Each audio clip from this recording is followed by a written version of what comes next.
in town 5 times.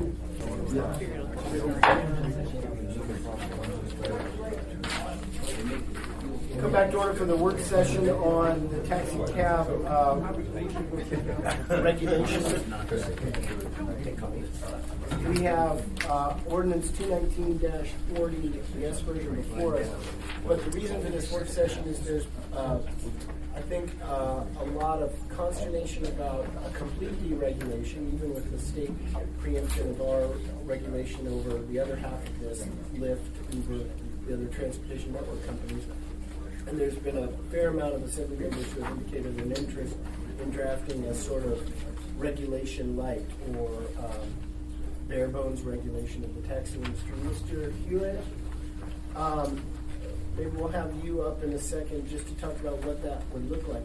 I proposed the complete deregulation. I still continue to think that we should not try and regulate half the taxi industry, and that the state precluding our regulation of what will, I think, soon be half of the for-hire industry, that we can't do it. And we should just tell the state, either withdraw your preemption and we'll get back in the business, or you do it. So I still prefer that approach. But I wanted to have for the assembly members what many have described to me, which is some sort of minimal or bare bones alternative, so that if people are not willing to go that radical an alternative, they have some other option. It's somewhat awkward for me to draft something that I don't prefer, right? So, but I wanted to facilitate it, and nobody quite was stepping up to draft it. So, Mr.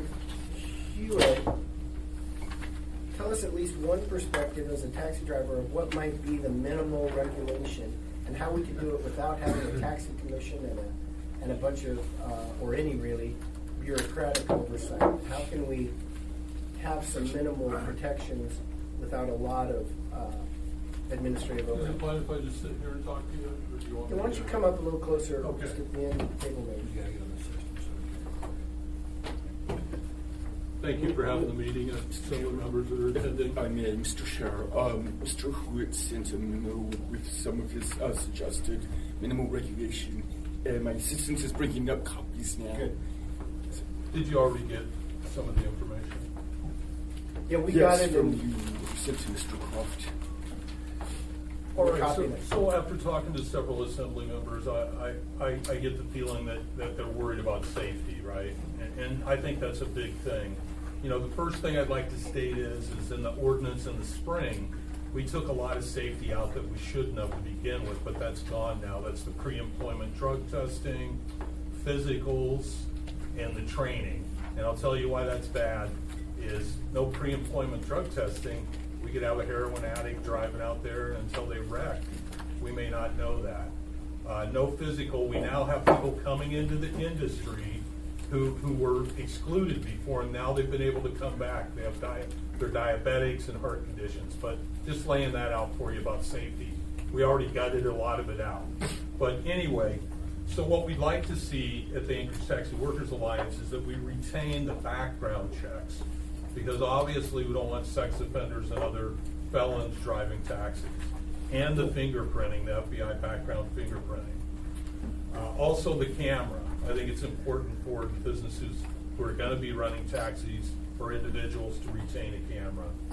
And then the minimal inspections that we put in the spring. And I would propose that we put these into a business license mechanism instead of a department handling this. And that way, already each individual driver by state law is supposed to have a state business license. Many of them don't because they're independent contractors. So when they go in to get this business license, we don't know what the fee is going to be yet, or the mechanism you're going to use. But we're really only going to need a clerk for that.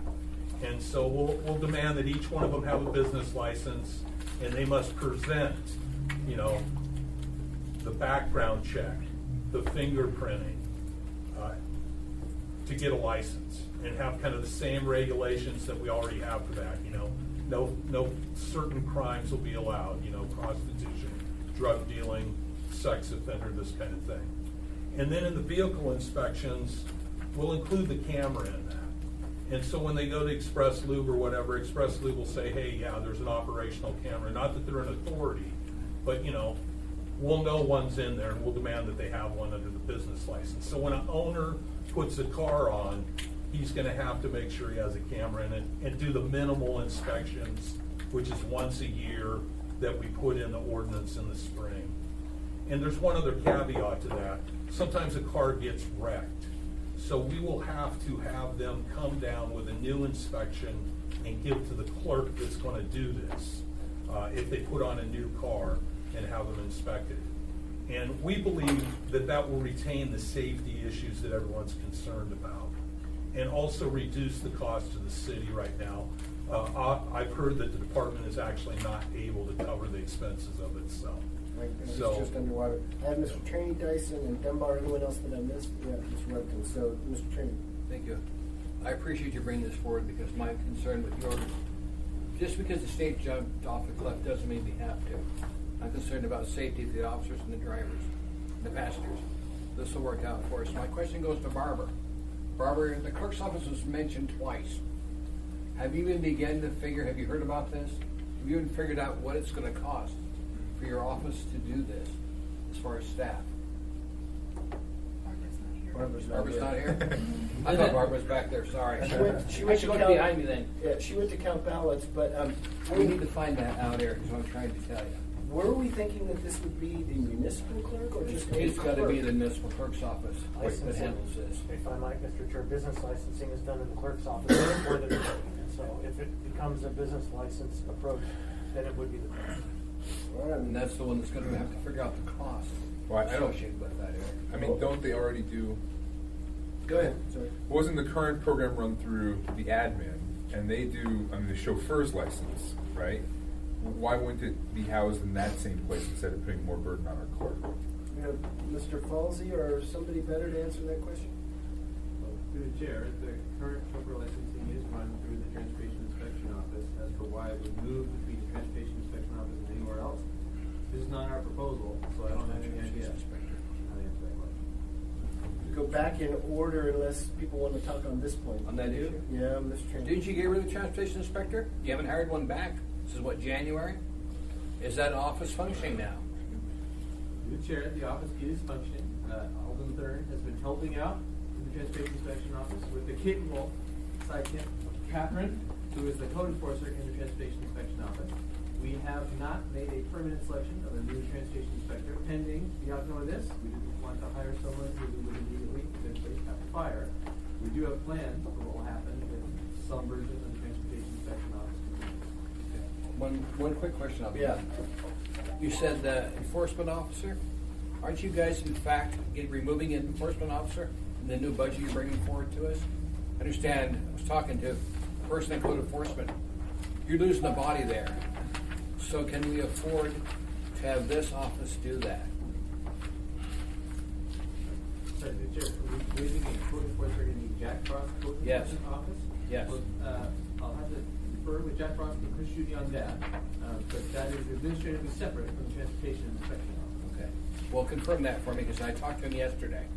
I'm concerned when we tell people, hey, code enforcement's gonna deal with things, but we're getting rid of it. Just worries me. Mr. Gates, you Thank wanted you. to on that point? Sorry. Yes, thanks, Mr. Chair. On this topic of which office the ministry minimum regulation, I've pondered this, and some of the research I've done in my past work in this area is helpful. I think that there's maybe three really reasonable and viable options. One is, as you've already said, maybe the municipal clerk doing the licensing, maybe fashion that kind of structure after the tow operator's license. Currently, tow operators' licenses are issued by the municipal clerk, and they're renewed annually there. But there's also in Title IX traffic offenses, operational requirements for tow operators. You could have something like that. That's enforced by APD, by all of Title IX or traffic code. So there's sort of a relationship there between the licensing and the enforcement on the APD side. So maybe something in that kind of structure. Another option I've considered as well, the municipal manager's office. They have the transportation inspector, and Mr. Falsey just commented on that. I guess that could work similarly. Instead of municipal clerk, municipal manager issuing licenses, APD doing enforcement, something like that. And I guess today's work session hopefully gets some guidance. Another system I've seen in the past in some jurisdictions in Florida and I believe Texas, maybe Oklahoma, is the police department. The applications for a license go to the police department for taxi cabs. And it's just minimal regulation. They just issue the license. The cabs are out there, but the police enforce the operating requirements versus violations to respond. So the police chief perhaps has a department. I don't know how APD feels about that. So we really need to have a conversation about how minimal regulation would be handled. But I've seen a number of different systems. So I think need some guidance as to which sort of system we want to draft. This S1 version. So could be in the municipal clerk, could be in the, where it kind of is now, in the municipal manager, it could be in APD. Mr. Dice? Yeah. Once again, I appreciate your efforts, and I like this idea of the business license. I'd had a great idea in the past that if we At least one. responsibility of their insurance company. The insurance company is going to insure a for-hire carrier, then they are responsible for the inspections, the background checks, the health and capacity of the driver. And back in the day, I wanted that to apply to all of us. And the insurance company said, "You guys are too small a market for us to tailor anything just to you." These and so on and so forth. But if we were to require X amount of liability insurance and make it so that it was in the best interest of the insurance company to make sure that the insuree had a safe vehicle, good tires, brakes, lights, windows, and that the insuree had passed the background checks and physical things like eyesight, coordination, stuff. That would be the best of all worlds. So all we're doing is requiring the insurance company to provide this very significant coverage for these periods and so on. So I think it's a great idea. It's another way of us not having to do the work, but getting at the safety of the passengers. And I don't know that it'll work. Darn it. Thanks, and Mr. Dunbar. Thank you. So, two comments and then a question. With regard to the comments about safety and the ordinance that we passed last year, I disagree. I mean, I think that if the taxi companies are worried about hiring heroin addicts, they should do, or whatever it is, they should do their own drug testing, which is what Fred Meyer does, which is what Cars does, which is what BP does. It doesn't need to be forced by the government. It should be regulated by the industry. Same with things like diabetes and other kinds of physical ailments. I mean, first of all, we're not in the practice of discriminating against folks based on medical conditions, but if that medical condition prevents them from doing the job, then the employer should be the one to regulate that. And not only that, but they're also liable for them. I mean, this gets into the issues of this industry is structured so strangely that I think it's hard to attach liability. But I would assume if a company knowingly hired someone with a physical ailment that prevented them from doing the job well, and then they ran into somebody, that person would have causes of action against the employer. Even if they're an independent contractor, I would hope that they could bring a case against the taxi owner. So and if not, then that needs to be reformed, because a lot of the things you're talking about that asking us to sort of use the regulatory apparatus for should be handled, frankly, by tort law, as Mr. Croft could tell you in more detail.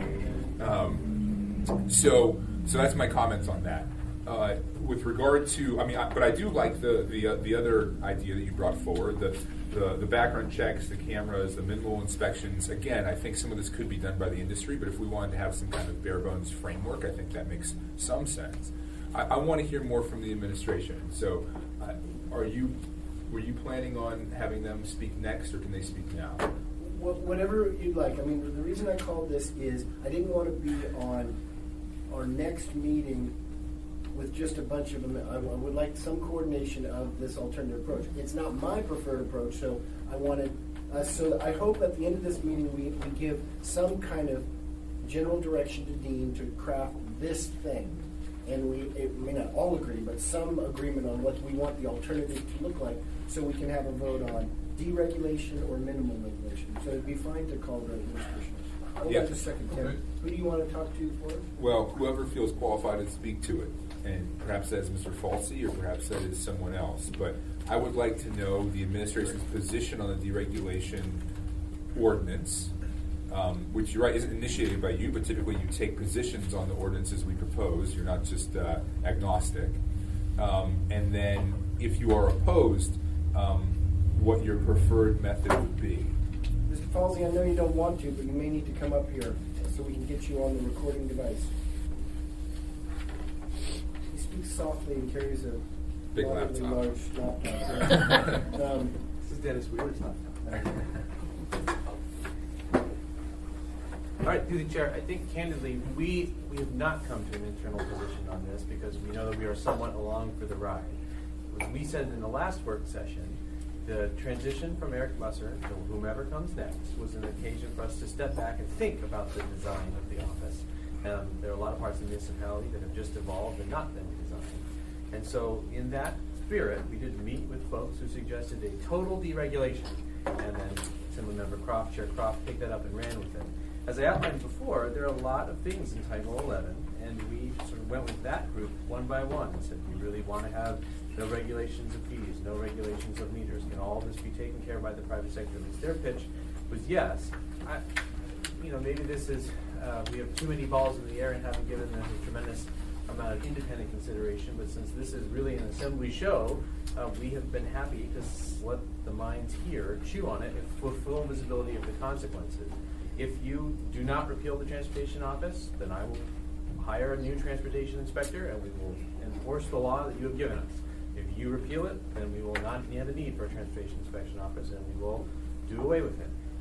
I think there are legitimate arguments to be made on all sides of the question, but this is one that we have not waded in ourselves. Can I ask a follow-up there? Actually, it's a comment and a question. The comment is, when Bill Evans put forward his ordinance, in some ways kind of kicked us all off, aside from sort of exogenous shock of Uber and Lyft, which we had no control over. That took several months to come to fruition. My ordinance that partially deregulated part of this industry also took several months to come to fruition. Now we're talking about an even larger change, and we're planning on doing it in a month and a half. And so I could say I don't think I'm going to be comfortable voting for anything by April, 9th, right? I just don't think we've taken the time needed to change this. And partly because when we were working through those other two ordinances, we had Eric Musser here, who had a deep subject matter expertise and was telling us a lot, When we took public testimony last meeting, I kept track, and there were like 8 for and 8 against, and like 3 I couldn't figure out what the heck they were saying. And so it does seem like the industry is quite split. So my question is, will you have a cogent position by April 9th that can help guide us? And if not, what time frame do you think it would require for you to come? And I know you say you're along for the ride, but ultimately it's your regulators and your office. And it would be a pretty unique set of circumstances, in my experience in the last 3 years, for us to eliminate one of your offices and you guys not to have an opinion on it. So what's the time frame needed for you guys to come up with something a little more concrete? I think we can have good visibility into the ramifications of the steps you're making, certainly by April 9th. Whether we would have a firm opinion by April 9th, I don't know, in part because I don't fully control that. There are other people who work here on the 8th floor that I would have to confer with, and I have not had those conversations. But They all work for you, Mr. Carsley? They do not all work for me. I have Mr. Wimbledon and Mr. Houston waiting relatively patiently. Can I move on? Yeah, thank you, Mr. Chair. Well, later, Dyson and training. Exogenous is relating to or developing from external factors. A good word. Mr. It wasn't patient because these are really great questions, I think, that need to be asked. But so, Mr. Hewitt, a couple times you said, I think you were saying we would do something. When you say, well, tell me about your group. Who are you? So, Who's in your group? We are the group that has formed a couple of years ago to support the taxi workers in the industry. And we're the ones that did all the protesting outside the city hall. You might have recalled that. We've been active at government meetings.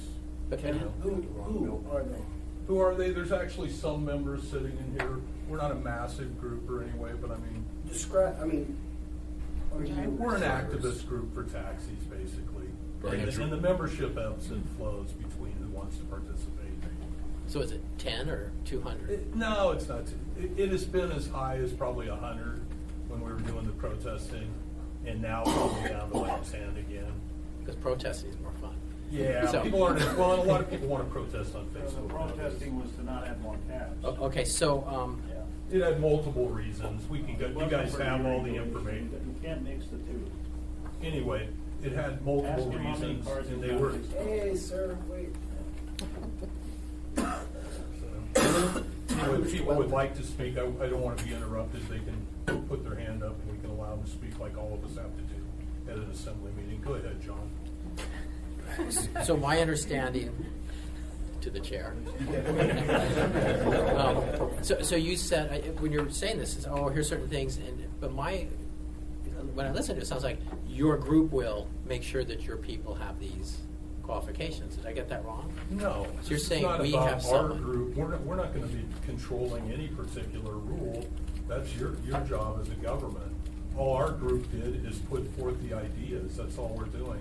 Our group is not going to be, actually, we have a brochure of a lot of the things, but very few people in our industry are interested in change or actually being a better industry, to be honest with you. And so we need a free enterprise industry to change that. And that's why we'll put these things forth. You know, we need an open market so we can serve the public in a respectful way. And there's a reason why Uber and Lyft came, is because of the behavior of this industry that continues to go on under these regulations. Okay, so I guess what I'm driving at is kind of like what Forrest was talking about. You say it's the government's job. I think we're here to discuss that. I don't know if it is or not, but Well, no, it someone isn't could the do it. government's job. So can your organization or the dispatchers just have these rules? I won't dispatch for you if you don't have insurance, and I want to see the drug test. I want your car inspected. I mean, why do we do that? Well, you don't have to do it. You eliminated part of it. We're not here to talk about you doing it. We're here to talk about business doing it. We don't want your regulations anymore, our group. Well, I misunderstood. So I thought you were saying that cities should continue to do these things. No, what this is about is it's politics, okay? Several people are not going to vote for full deregulation. We're trying to present an ordinance that can be passed at the assembly to set us free to do business. Oh, so your organization wants complete deregulation? We absolutely do. Oh, I yeah. misunderstood. I thought you wanted us to retain some. Okay. Well, no, we put forth what's necessary to get the ordinance passed. One doesn't know that yet. I asked Mr. Hewitt to just tell us some things, but it's really not.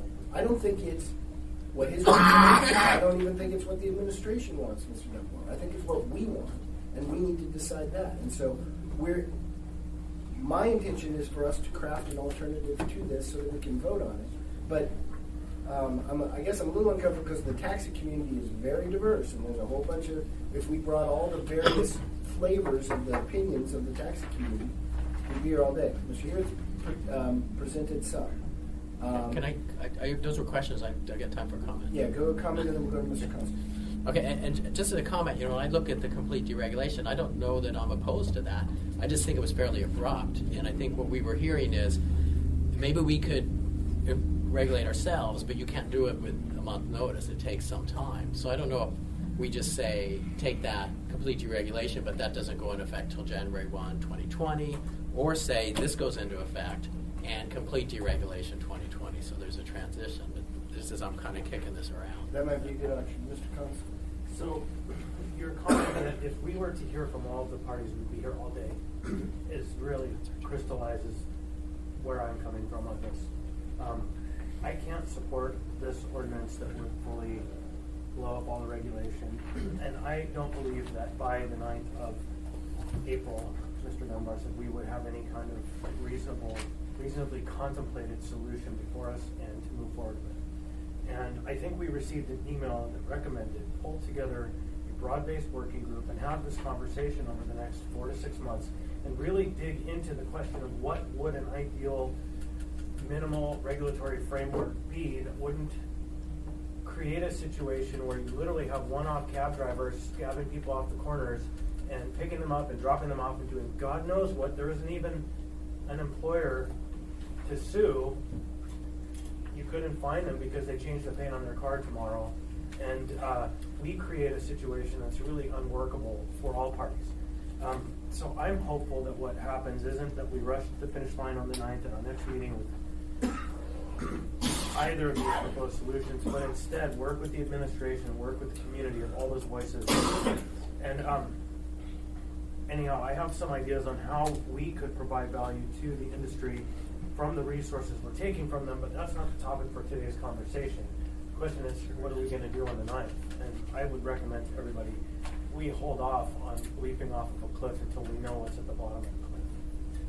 Thank you, Mr. Constance. I put myself in the queue, but I'll put it at the end. Mr. Dyson. Yeah, Mr. Holt, do you know of any jurisdictions where they've used the insurance industry to? No, I don't. Is there a national association of cabs, or? Not really. Yeah. Not really that form, even this group of cabs here can't get together on one page about anything. So, yeah, nationwide, there is groups like the Alliance nationwide in different cities, and we have been recognized by the AFL-CIO in some cities under that banner. But, you know, there is other cities that actually have deregulated similar to what we're doing, not all the way. So Austin and Atlanta did years ago, and even Seattle did it once. And, you know, it's an experiment. So, but the real problem is that we can't serve the public right under these regulations. That's what I'm concerned about. Is there's a problem with customer service right now. We're still having people thrown out of cabs, refusing Medicaid vouchers. You know, some people think it's a dating service to drive the cabs around. These are the complaints that we're getting. We had one gentleman at the assembly meeting claim we might rape everybody if we deregulated. I don't know where that came Mr. from. Dyson, But I mean, we brought one representative up. There's a whole bunch of people. Yeah, you can- want to anyone talk. else is Hey, welcome no, to come stop. up. So, I mean, if we're going to do it, I thought we were going to discuss amongst ourselves. He pitched a certain thing, but then Yep. members can do whatever they want. But you know, more and more that we just talk to Mr. Hill, we're going to have to talk to everybody and Mr. Trainee. You know, I've been on the assembly for a while. I've heard hundreds of taxi cab operators and dispatchers testify over the years. Yep. They're all individual souls. That's the reason they drive a taxi. It works for them. The state jumped off a cliff with deregulation. Now we've got all sorts of gypsy cab drivers out there without any markers on them driving a cab because they work for Uber or Lyft. I'm concerned if we deregulate completely, we're not going to have any security at all. We may not have much, we've at least got some little security for the drivers to drive in Anchorage. And my concern is the public safety. So I will not vote to deregulate. Now, Dean, if you can get us something by the 9th, I'll be gone probably by the time you guys deal with this. But Dean, if you could work up something on this version, the S1, that's fine with me. Minimum regulations, as far as background checks, we need that.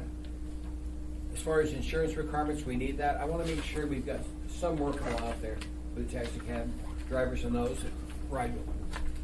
Thank you, Mr. Chair. I will not vote to deregulate. Got that impression, Mr. Trainee. Mr. Gates, did you want to? Yeah, I had two things I wanted to say. Well, first, regarding this draft S1 version that we've passed out, I've been out sick for 3.5 days, so I didn't really get to get as much done here as I wanted to for today's work session. So it's very rough. The general concept I tried to outline, the minimum safety features that we didn't want to lose, like background checks and vehicle inspections, but putting the burden on the participants rather than the municipality to monitor those. So I just wanted to mention that about the draft. Don't really rely on what's in there, it's just sort of an outline. And if I could just refer to it quickly though, on page 2 in the middle, line 15, there's an underlined italicized paragraph, and that's legislative draft in front of S1 version. But I've put in saying we're reenacting chapters 11:10 through 11:30, and I just had plain text. So just read it that way. I wanted to make sure that was clear. That's new language reenacting just certain sections for those purposes. The second thing I was curious about is there's another group called the Anchorage Taxi Permit Owners Association, and I don't think that we quote from them about this ordinance. and I think that Workers Alliance is more the drivers, but I'm not really certain as opposed to the permit owners. But have we heard from them, or? Yeah, their leadership How now is is the relationship with them? yeah, through the chair, their leadership now is in peril, and their ability to come together on issues is not really happening. That's why we've stepped up as a group to try to bring some sensibility to the situation we're in. Thank you. Ms. Wimhoff. Thank you very much. I have a question and then some comments, I think. So this note was from you, Mr. Hewitt, about your group wanting to preserve these, but I also just heard you supporting deregulation. Is that correct? Well, we would like to have the free market, but how this situation is several people don't want the free market, even though the whole thing has been about free market. But your group, you representing this group, sent this We email. also sent that in. Okay, right. that has this, but I'm hearing you say that you'd just deregulate, and that would, of course, mean none of this. Well, and the reason that was spoken about is because once we finish the 116 cabs, we're supposed to go to open entry.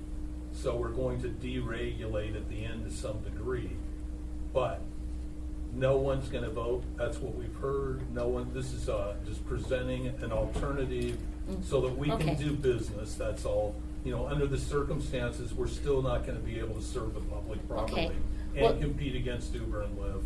Okay, so now the two comments kind of go along with, I'm sorry, Mr. Chair, Go ahead. did you want to say something? Or? No, I wanted to send Mr. Hewitt back to the audience. I'm going to open up public testimony. This is about what we Yeah. want to do, not Well, what that's- Mr. Hewitt wants to No, do. that's okay. I just wanted to clarify that was confusing.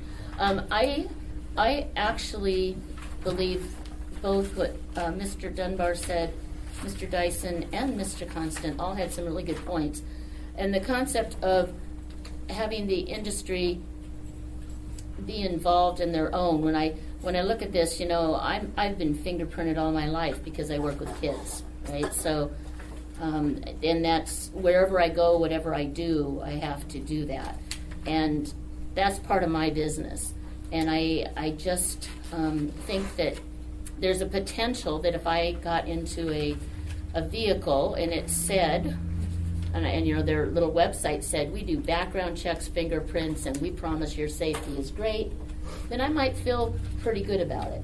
And my concern is that sometimes, it's gonna be hard to say, but you know, that because of what the state has done and taken some things away from us, and I don't know that the state is asking all of this for everyone, it is not equal.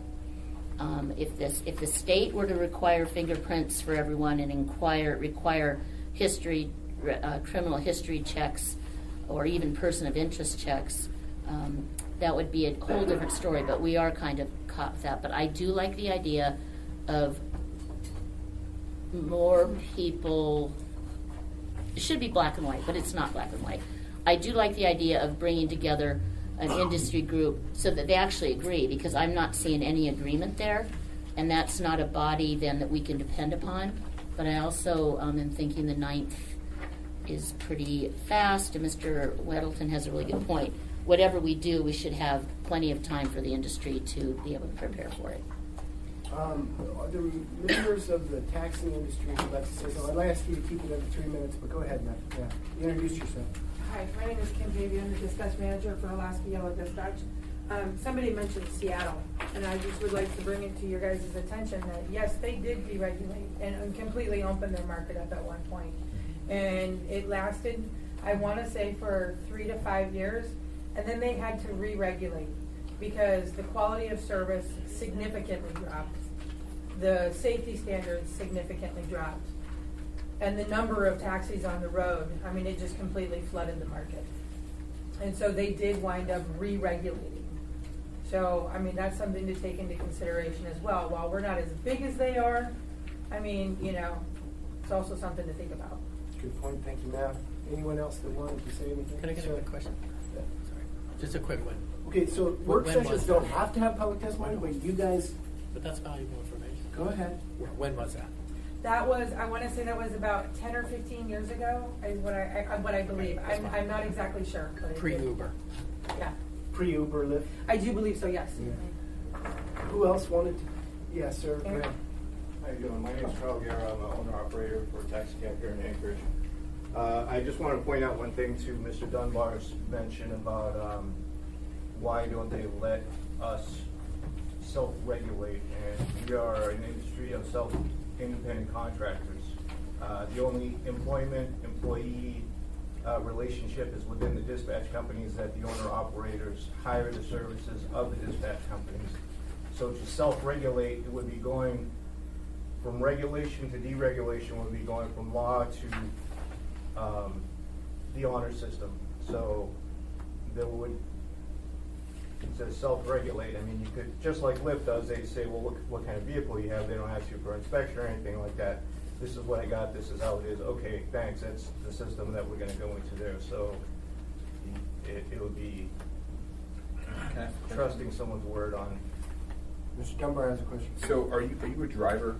I am a driver, I'm an owner-operator. I do not If you, own okay, a permit, but I lease a permit and operate it. if you were drunk or otherwise impaired and you ran into somebody and injured or killed them, and they had a tort lawsuit,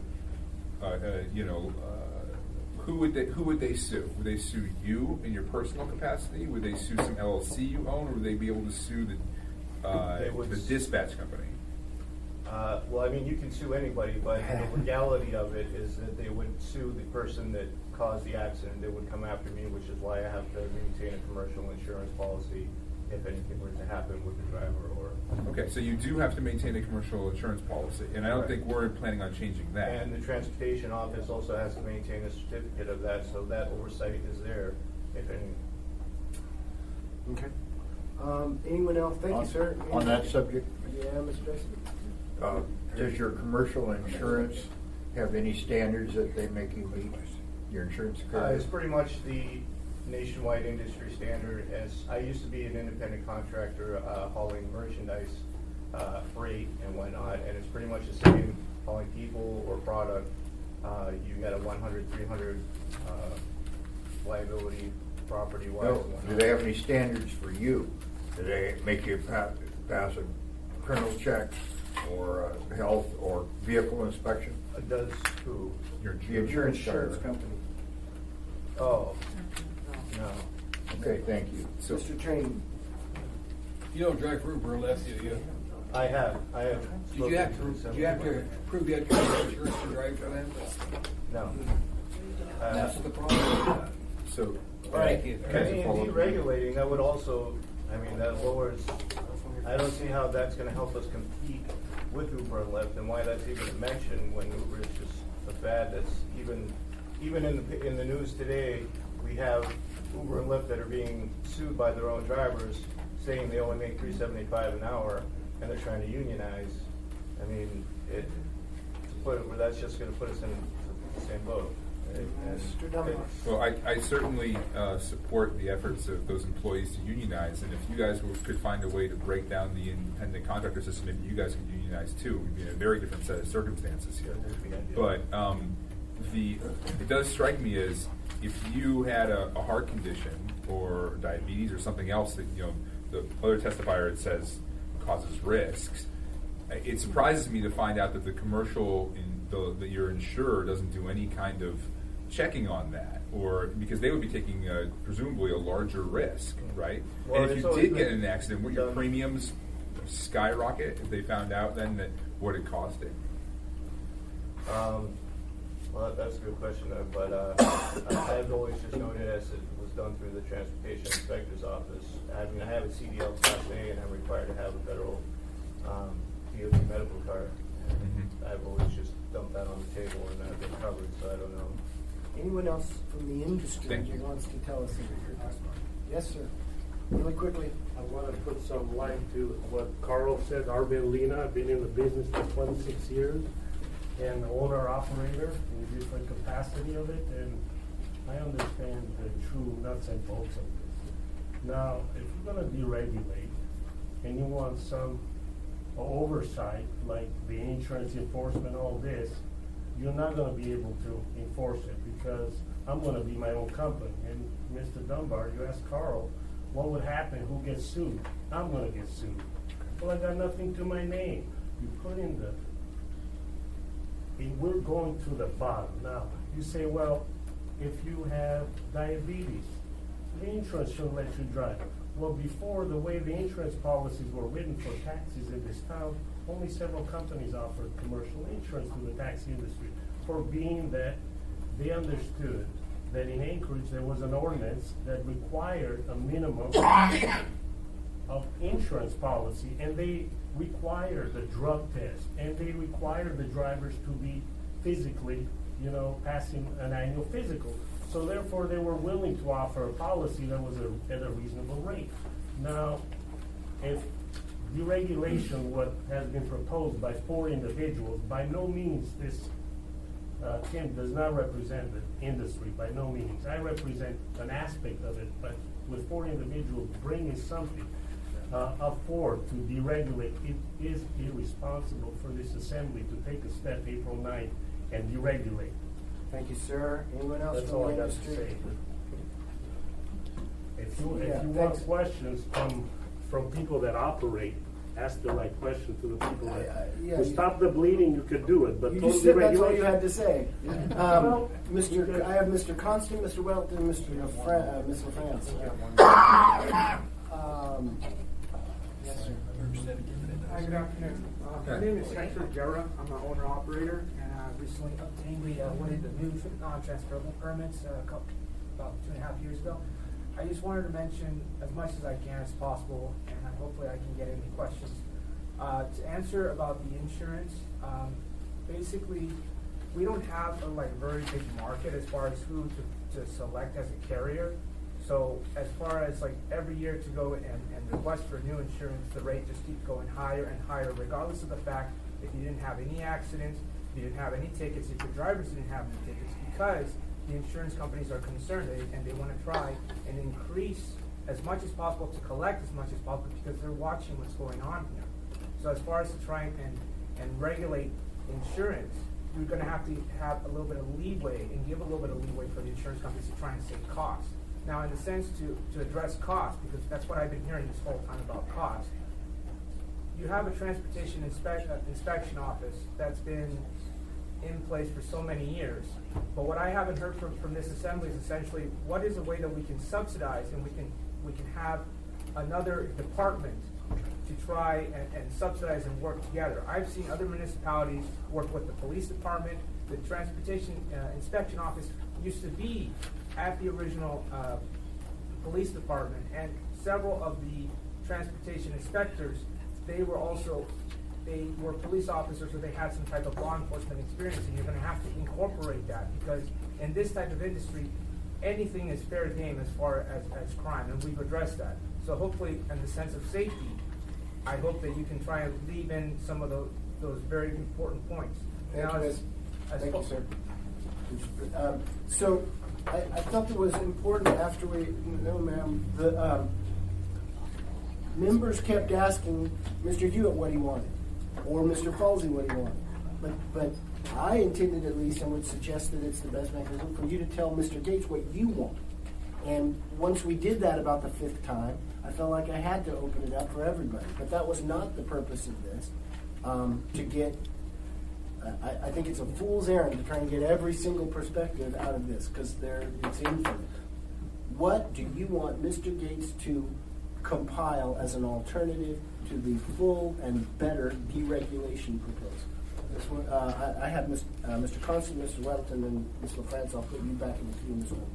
So, Eric, I'll try it again. I thought I said clear enough the last time. Your list. Yeah, Okay, so there are 1, 2, 3, 4, 5 considerations that I think we have to figure out before we make a move of such a big scope, and that is how we address the issue of handicap, disabilities, accessibility.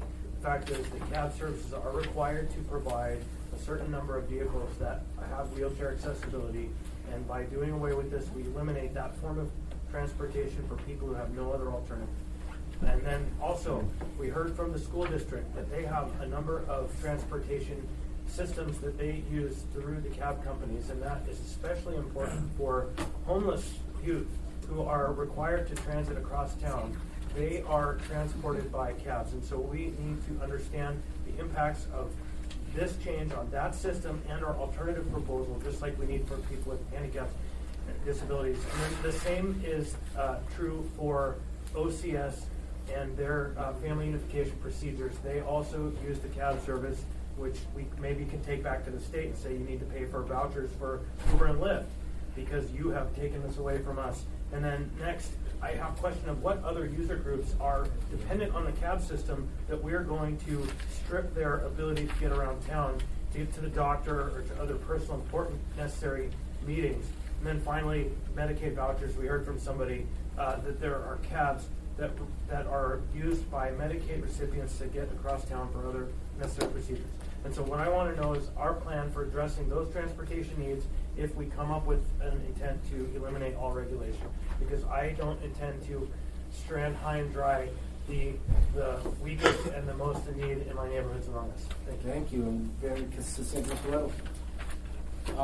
Is it, and this is to Dean, is it possible to have something in here? I see all the fees and fines are cut out, even in the S1. Is it possible to have something in there where the cost of regulating is paid for by the industry?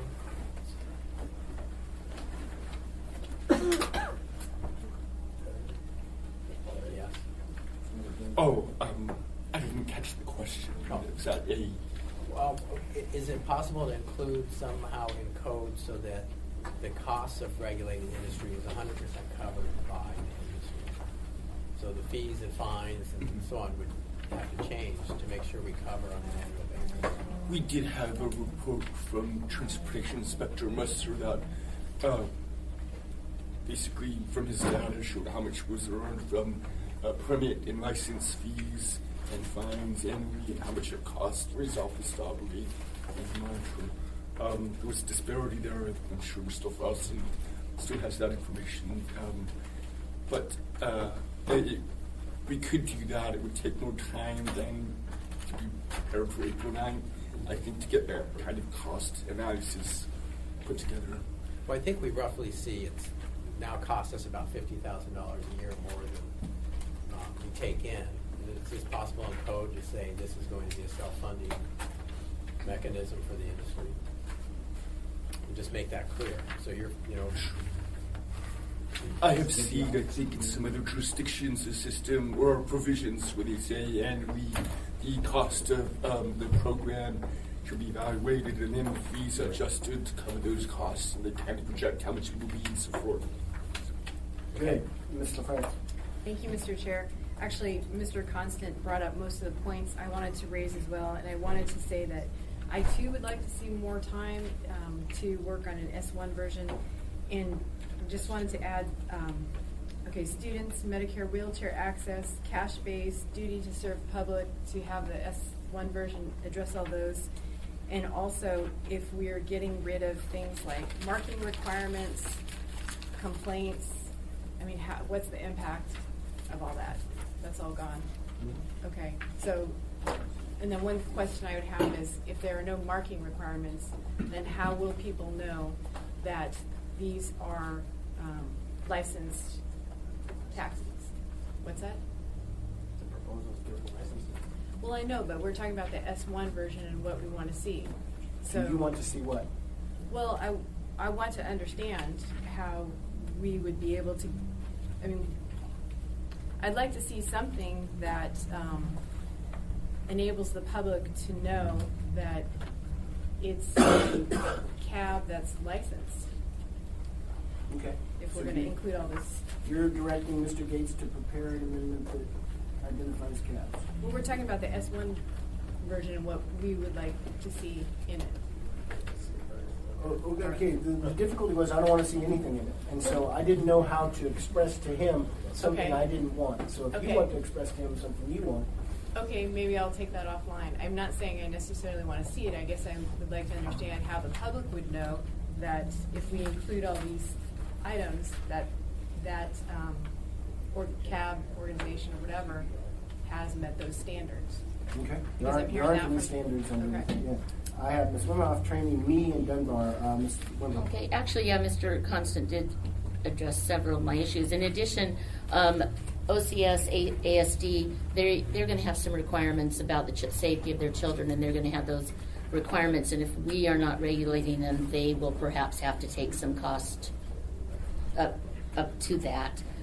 In that sense, that if they're putting someone in a car because they've guaranteed the safety of these kids to get from A to B, and we're not regulating it, I think that's a big issue. I also want to say that different methods of transportation in many ways, whether it's belongs to the municipality or not, is part of our transportation infrastructure, and we plan on that. And so I do not think we're ready to do this, but I think that we absolutely... Oh, excuse me, guys. Mr. Dyson. So what I... What you doing, Fred? Mr. Dyson? So, hey guys, it's my turn. Okay, so... Funny, but it's affecting my family. That's what's funny. Hey, be quiet. Hey, guys. We don't appreciate any assembly members having side conversations, so if you're going to have a conversation, please have it within the assembly. So, you have to have a CDO. No, sir, be quiet. Hey guys, Go ahead, Ms. folks, Wimoff. thank you so much. One of my concerns, and I know it is like climbing a mountain without any gear, but I am an optimist, and I do think that we have to pull back. Guys, do you want me to call security? Can you be quiet? Go ahead, Ms. Wimoff. Okay, I know this is a difficult thing, and I know that it's been tried, and I know there's a lot of dollars being sent into keeping it from happening. But I do believe that we have to say this is our municipality, and we want to care about the safety of our people, and we need to keep pressuring or finding a creative around or out of the box way to get the state to pull things back. But I don't think I'm ready to drop this off until we can have something to say about the safety of other transportation modes in our city. Mr. Training, me, and then Mr. Dunbar. Harry, twice before we brought the industry together with us, somebody worked on this. Took us a couple months. We had a good product that worked. And then the last change was not a good one. It's not only the state, it's also us. We screwed up this regulated industry. I'm not going to vote on this. I'm going to vote no on your version. And we don't have the time to work on an S version, sir. We got the 9th coming up, so I won't be on this lily when you finally figure out what the solution is. But the industry has to be here, as they were the other time, to tell us. We had hundreds of them here. You can't just take 3 or 4 people, sir. Yeah, so me and then Mr. Dunbar. This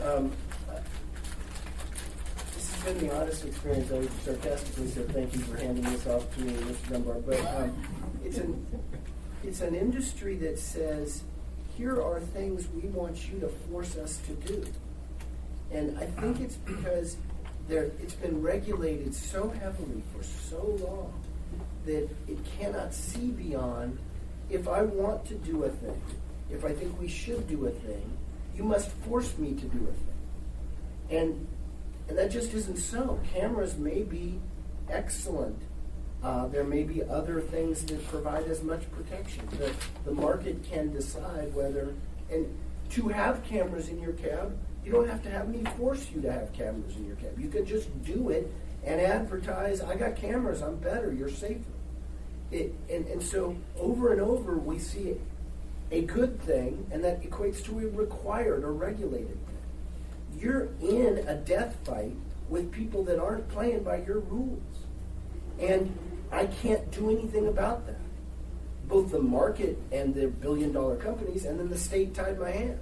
So I cannot put you on the same bare bones, almost no rules as, I can't make them regulated, let me put it that way. I can't do it. Both practically, it's out of the box, and legally, I'm tied. So your option is you guys continue to be regulated and have to pay these expensive fees, and we just reduce the fines or the fees. Right? The reason there's a deficit is we said this is too much of a burden on them. We're going to reduce the fee, and now it doesn't pay for itself. You're saying let's go back to where an Uber can just jump in them and do a couple of Uber rides. I've got to pay $1,000 every year to the government to do it. So everyone said this makes us nervous, but it is what is. I mean, it's actually the reality. And to say this gets rid of taxing, no, they just are no more regulated than the coffee shop I go to. I don't say how many coffee shops there should be. And there's a pretty bare bones just system to it. They get a license. And I continue to and so that's why I put this there and continue to think that it's the right approach. And you can study it forever and you can re-regulate them and you're still not going to be able to regulate the Uber driver from getting. Mr. Dunbar. Thank you, Mr. Chair. So I have a couple of perhaps contradictory comments here, much like everything dealing with this industry. The first is Ms. Wemhoff's comment about the school district. That actually, to me, cuts the opposite direction. And the reason is because they could have a very large contract, and they could say, we want you to meet these things. And then a private company would have to go and meet those things. Like, we want all the drivers that pick up our kids to have a background check. They have market power, and what they want could drive the conversation in a way that doesn't require our regulation. So that's one thing. On the other hand, what Mr. Constant brought up is about the disability cabs is something I'm not sure we can get around. Because basically we require this industry to subsidize that subgroup. And Mr. Musser was always an advocate for that group. And unfortunately, he's not here, but he could express it better how that actually practically functioned, how difficult it was to get disability cabs on the street. And that is something that's very clearly different from Uber and Lyft. There are, to my knowledge, there aren't like disability Ubers and Lyfts. It's much like how private schools don't serve kids with special needs, and then they claim, our costs are lower. Well, it's because you refuse to take this very expensive but very precious subgroup that we have a public policy interest in serving. In terms of going forward, I still want more information from what other cities have done, a sort of a survey or what have you. And I'm not comfortable really on voting on anything until I have a better sense of that. If there is some model that works from another city.